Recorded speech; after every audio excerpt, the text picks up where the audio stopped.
Mereka pastilah sekitar 50 orang. Semuanya orang-orang miskin. Maukah engkau berbicara kepada mereka? Setidaknya beberapa patah kata. Ini ibu dari suamiku, ini adalah anak-anakku. Dan laki-laki yang di sana itu suamiku. Sepatah kata saja, Tuhan, mohon si perempuan. Ya, aku akan berbicara. Terima kasih atas keramah tamahanmu. Perempuan itu masuk ke dalam rumah, di mana bayinya menuntut bagiannya dan dia duduk di ambang sambil menyusui bayinya.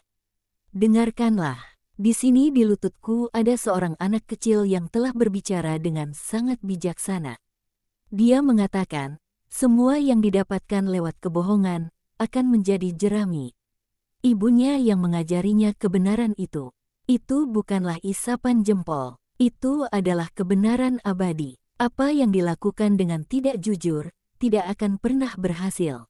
Sebab kebohongan dalam perkataan, perbuatan dan dalam agama selalu merupakan tanda persekutuan dengan setan, tuan dari kebohongan. Janganlah percaya bahwa perbuatan-perbuatan yang pantas mendapatkan kerajaan surga adalah perbuatan yang hingar-bingar atau sok pamer. Melainkan perbuatan-perbuatan yang biasa, yang terus-menerus dilakukan, tetapi dilakukan dengan tujuan adikodrati kasih. Kasih adalah benih dari tanaman yang bertunas dalam dirimu dan tumbuh hingga setinggi surga, dan dia menaungi segala keutamaan-keutamaan lainnya yang bertunas. Aku akan membandingkannya dengan benih sesawi yang sangat kecil. Betapa kecilnya, salah satu dari benih terkecil yang ditaburkan manusia. Tapi lihat betapa besar dan rindang ia jadinya ketika ia sudah tumbuh besar dan betapa banyak buah yang dihasilkannya. Bukan 100%, melainkan 100:1. Yang paling kecil, tapi yang paling rajin dalam bekerja. Betapa banyak keuntungan yang diberikannya padamu. Sama halnya dengan kasih. Jika kamu menyimpan dalam hatimu sebenih kecil kasih kepada Allah yang Maha Kudus dan kepada sesamamu, dan jika kamu melakukan perbuatan-perbuatanmu dengan dibimbing oleh kasih, kamu tidak akan gagal dalam hukum manapun dari Dekalog. Kamu tidak akan berdusta kepada Allah lewat praktek agama yang munafik, tapi bukan dari roh. Kamu tidak akan berdusta kepada sesamamu, dengan berlaku sebagai anak durhaka, sebagai pezina, sebagai suami atau istri yang terlalu menuntut, sebagai pencuri dalam bisnis, sebagai penipu dalam hidup, sebagai penuntut balas yang kejam terhadap para musuhmu. Lihatlah betapa banyak burung bernaung di saat hari yang panas ini, di antara cabang-cabang pepohonan di kebun. Tak akan lama, sesawi yang ditanam itu, yang sekarang masih sangat kecil, akan sungguh menjadi suatu tempat bertengger bagi burung-burung.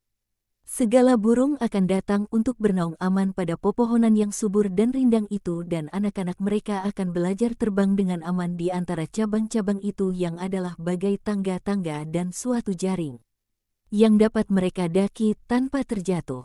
Demikianlah kasih, dasar dari kerajaan Allah. Kasihilah dan kamu akan dikasihi. Kasihilah dan kamu akan saling sabar satu terhadap yang lain. Kasihilah dan kamu tidak akan menjadi kejam dengan menginginkan lebih dari apa yang sah dari mereka yang ada di bawah kuasamu. Kasih dan ketulusan hati untuk mendapatkan damai dan kemuliaan surga. Jika tidak, seperti dikatakan Benyamin, setiap tindakanmu yang dilakukan dengan berbohong pada kasih dan pada kebenaran akan berubah menjadi jerami untuk tempat tidurmu di neraka. Aku tidak akan mengatakan yang lainnya lagi pada kalian. Aku hanya akan mengatakan, selalu camkan dalam benak hukum agung kasih dan setialah pada Allah sang kebenaran, pada kebenaran dalam setiap perkataan, perbuatan dan perasaan, sebab kebenaran adalah putri Allah. Biarlah karya menghantarkan diri kalian sendiri ke kesempurnaan terus berlangsung. Sebagaimana benih terus bertumbuh hingga kesempurnaannya, suatu karya yang diam-diam, rendah hati, sabar.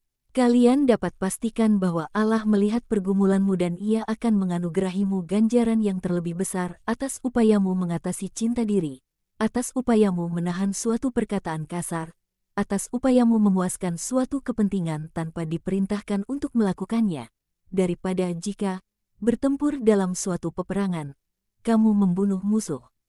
Kerajaan surga, yang akan kamu miliki jika kamu hidup sebagai orang-orang benar.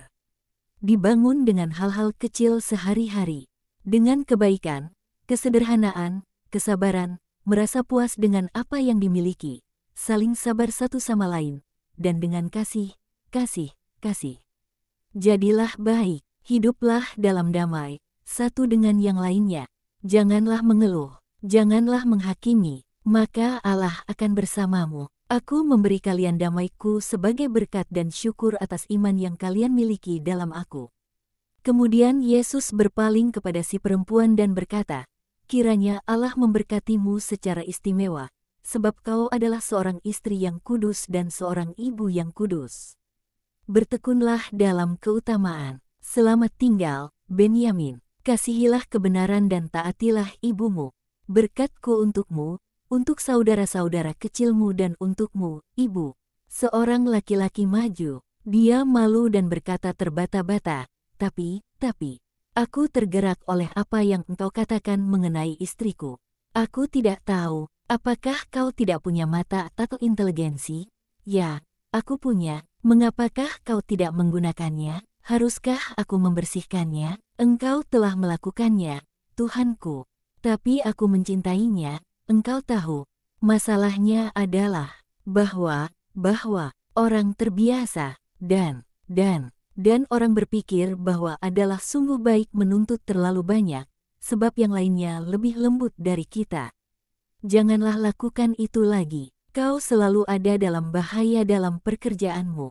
Janganlah takut akan badai jika Allah bersamamu. Tapi jika ada ketidakadilan dalam dirimu, takutlah dengan lebih gentar. Mengertikah kau, lebih dari yang telah engkau katakan? Aku akan melakukan yang terbaik untuk mentaatimu. Aku tidak tahu, dan dia menatap pada istrinya seolah dia baru melihatnya untuk pertama kali. Yesus memberkati dan pergi keluar ke jalanan kecil. Ia kembali mengayunkan langkah melintasi negeri.